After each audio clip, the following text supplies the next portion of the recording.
अगर उसको पैगंबर और अपने जिम्मेदारों के पास पहुंचाते तो तहकीक करने वाले उसकी तहकीक कर लेते, और अगर तुम पर अल्लाह का फजल और उसकी मेहरबानी ना होती तो चंद आदमियों के सिवा तुम सब शैतान के पैरव हो जाते।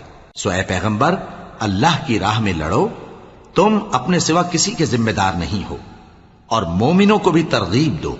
करीब है कि अल्लाह काफिरों की लड़ाई को बंद कर दे, और अल्लाह शदीद तरीन जंग करने वाला है और सजा देने के लिहाज से भी बहुत सख्त है। जो शख्स नेक बात की सिफारिश करे तो उसको उसके सवाब में से हिस्सा मिलेगा, और जो बुरी बात की सिफारिश करे उसको उसके अजाब में से हिस्सा मिलेगा। और अल्लाह हर चीज पर कुदरत रखता है।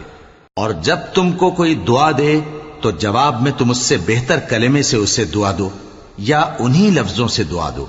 बेशक अल्लाह हर चीज का हिसाब लेने वाला है। अल्लाह वो माबूद बर